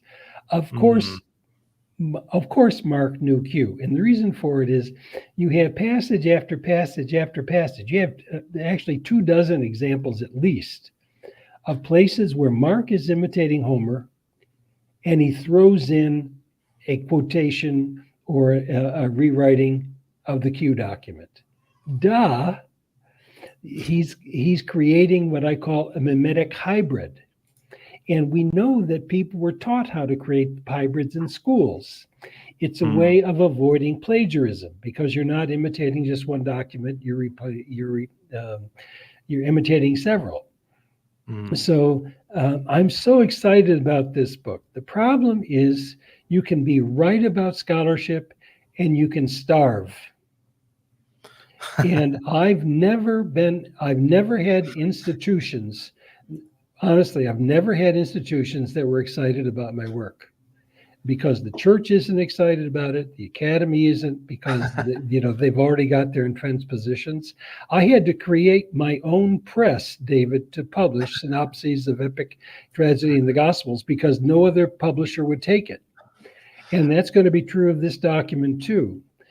So this is why I'm so proud of Derek Lambert and the rest of you associates, because you give me a voice that I don't have otherwise. But as you know, in your business, it's hard to monetize information. It can be the greatest information, but unless it catches on, and you have models for monetizing it, you could all starve. You could just, if you just started saying Q had something to do with QAnon, you'd get a huge audience. They'd all be nut jobs, but you'd get a huge audience. Well, that's actually another reason why people should sign up for the course. And this is the last plug, but guys, I really recommend this one. It's just so good. And it's filmed epically. It's got lots of animations, lots of audio. Derek has obviously put in a lot of work. You've put in a lot of work. Like, there's just so much stuff here. And it links in the description. I'll even drop it in the chat right now. If anyone is interested to check it out, definitely go do that. Dennis, it's been absolutely awesome having you on. I've got two quick questions that I ask most guests when they come on. And then we'll end out the show. But so the first question I have for you is regarding your life's work. So I normally ask this about someone's belief in God, but I'll ask this about your life's work. What, if anything, would change your mind regarding the Greek mixing with the mimesis? Sorry, the whiskey's gotten to me. If someone could show me parallels in literature that are more compelling than what I'm arguing for, I'd be happy to back off because I'm concerned about the success of these texts, not of my career. I've been retired now for almost a decade. So if someone could show me more compelling texts or arguments to explain the materials. What happens, though, is people don't bother to actually look at the parallels in the texts and provide alternatives. And I consider that a cop-out. This has really kicked myself up the butt to start learning some of this Greek stuff. Greek myths and stuff. I knew nothing about it. I started on Stephen Fry's book Mythos to get me up to speed with even just the basics, and then I want to move on to reading the Iliad and the Odyssey, and then I'm going to go back to your work after and you've changed the trajectory of my my hobby academic learning. So I thank you for that. Beautiful. That's great. And so you're currently not a believer in God, right? Well, you're not convinced. What I like to talk about myself as a humanist theoskeptic. Okay. What does that mean?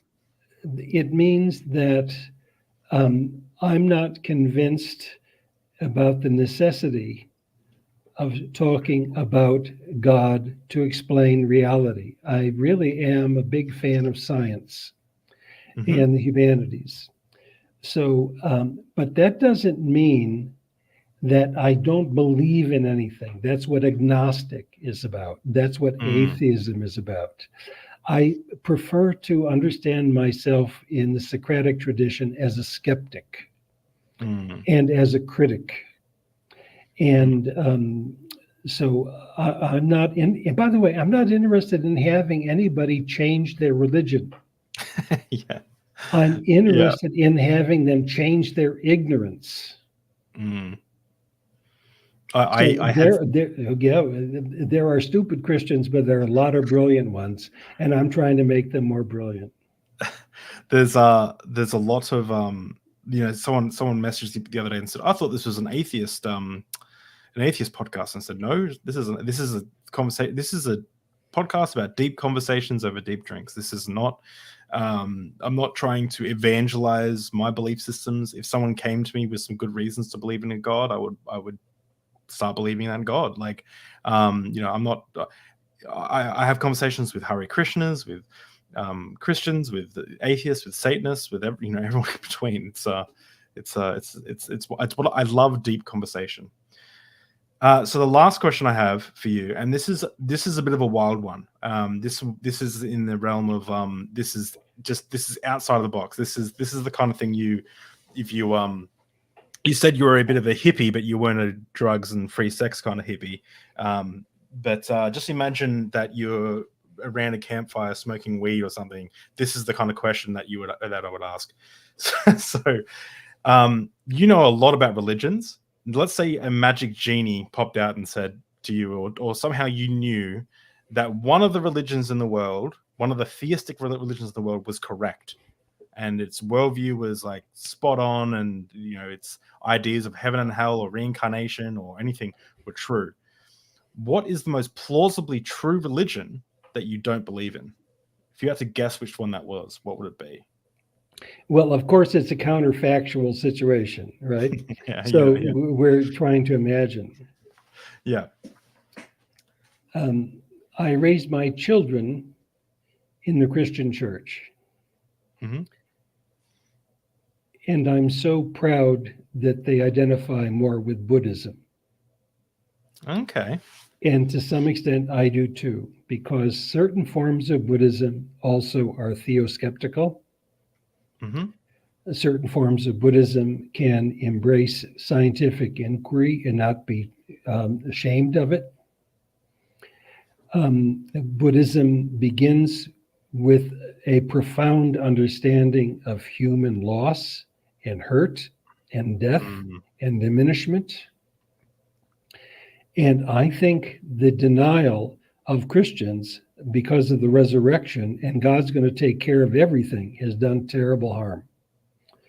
I would rather have people start with religion on the dark side and look for enlightenment than assume that God's going to take care of everything. And if it doesn't work out the way we want, we must be sinners and we're on our way to hell. I'd much rather deal with the dark side right away. And I'm proud that my children are catching on to the wisdom of certain kinds of philosophical Buddhism. Now, not all Buddhism is the same. And I'm probably talking about romantic technicanism or something like that. But think of all the harm Abrahamic religions have done. Think of the harm that Zionism is doing in the Middle East. Think of, it just goes on and on. Why should we trust the hegemonic religions of the West and not the theoskeptical religions of the East? And so I guess you put Genie back in the box for that, back in the jar for that. We had a death in the family 3 years ago now, or 2 or 3 years ago, and it was just as I was finishing I think it was the Dhammapada, which is a Buddhist text. I think it was the Dhammapada.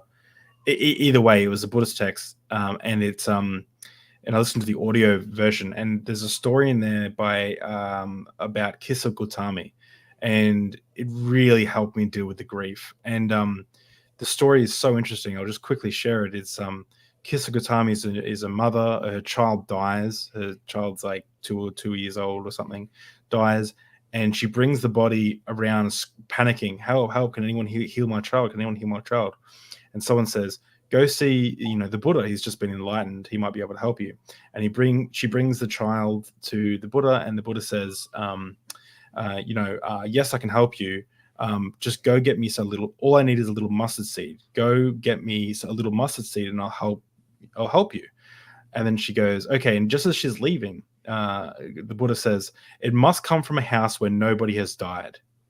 So she goes, okay. So she runs to the first house and says, please, I need some mustard seed. And they say, yeah, sure, we'll give you some mustard seed, and brings some mustard seed over. And and then she goes, oh, but it must come from a house where no one has died. And the person says, oh, I'm sorry, my auntie died here, 2 months ago. And okay, so it goes to the next house. Next house, someone has died. The next house, someone has died. The next house, eventually she goes to every house in the village, and she realized that every house has experienced death.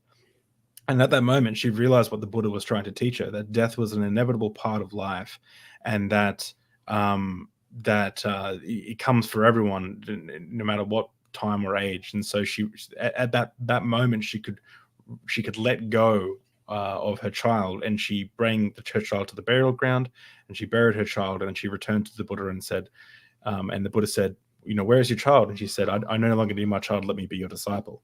And that story was profound for me, because instead of, the mustard seed especially was very symbolic, but you look at the story and you think, oh, the Buddha's gonna, make it all better, like you hear in the Gospels. That's what I was used to. But instead, it was a lesson about the realities of life, and it was like facing the fear head on, facing that darkness head on. It's facing that, it's accepting the pain and the harm and hurt in life, and using that as the first step to kind of let go. And that really helped me. That is a profound story, and I'm going to tell you one that's similar to it. Mm-hmm. I was working in Israel in a kibbutz to learn Hebrew. I'd already learned biblical Hebrew, but I wasn't very good at it yet. So I asked if there was someone on the kibbutz who could teach biblical Hebrew to me, and there was. His name was Eliyahu. And so I studied with him for the summer. And at the end, I wanted to thank him. So I brought him some wine and halva and some flowers and so on. And we had a little party. And I said, Eliyahu, and by the way, I was an evangelical Christian at the time, trying to learn Hebrew because I wanted to understand the Word of God. Mm-hmm. And I said, Eliyahu, I know you're an atheist, but you study the Bible so much. So why is that? He said, well, first I want to tell you why I'm an atheist. I had 70 cousins before the Jewish war, and I had 2 of my Hungarian, and he was a Hungarian Jew, and so were relatives. I had 2 that survived the war. How can I believe that there's a God with such violence? But I'll tell you why I study the Bible. One, it's the literature of my people. More important than that is that it has human wisdom. And more important than that, and I quote, I'm damn good at it. And that's my attitude toward the Gospels. They are the literature that I grew up with. They contain far more wisdom than most people grant them. Mm. And I'm damn good at it. And I want other people to be damn good at it too, just like you. That's awesome. What a great way to end the show. That's such a great story. Thank you, Dennis, so much for coming on. Thank you, David. I really appreciate it. Well, I like your last name, by the way. I do like your last name. Well, I actually I was meant to cheers you at the start by saying, what is it? Per mare per terras, which means by sea and by land, which is the McDonald That's right, motto. it is. And you have the McDonald gauntlet that's on the insignia. Yeah, that's right. Yeah, I got the. I even have this out. The book that I was showing you beforehand. It's the book on Clan Donald. We were the largest clan of Highland Scots people. You should look us up. We fought off the Vikings, or Somerled did. in the west coast of Scotland. Anyway, that's a Okay, story for here's another another time. one. Here's another one. Okay, yep, And let's do it. a Brit and a Scot were in the borderlands, and the Brit was drinking a gin and lemon, and the Scot was drinking a Lafroig, a Scotch, and they both had too much. And the Englishman said, "Born an Englishman, live an Englishman, die an Englishman." And the Scot said, "Man, have you no ambition?" That's so good. Well, I got a quick story. We went to Scotland in Edinburgh. We went on this tour of the Isle of Skye, and turns out we were one of 6 people. My wife and I were 2 of 6 people. 2 people didn't speak English. The other 2 were very rude. So the tour guide just brought us around to McDonald sites the whole time. He canceled the plans of and he said, "Oh, we'll go to the battlefield of Culloden. We'll go to the Yeah. I've done that. Tullum." Yeah, and we had a personalized tour for 3 days. But one of the first things he did is he got on and he had his kilt on, and we're in Edinburgh, and he pulls up this map and he says, "This is my utopia." I can't do an accent very well. Vision of Scotland, and you want to know why that is? And they say, and everyone goes, "Yeah," and he goes, "Because there's no fucking England." And he goes, he goes, "The first thing is you signed a paper saying you're not easily offended. Well, we're Scots and we fucking swear." And he's like, "Oh, let's go." Gets in the car and we're like, "Holy crap, this is awesome." So yeah, it was a really wild tour. This is awesome. I'm going to play an outro. You can stick around and we can talk in the back room. But thank you so much for coming on, and thank you everyone for coming out. Check out the course, guys. Check out the Patreon. Check out Dennis's book, and of course, I'll see you guys in the next episode. Bye. Bye-bye.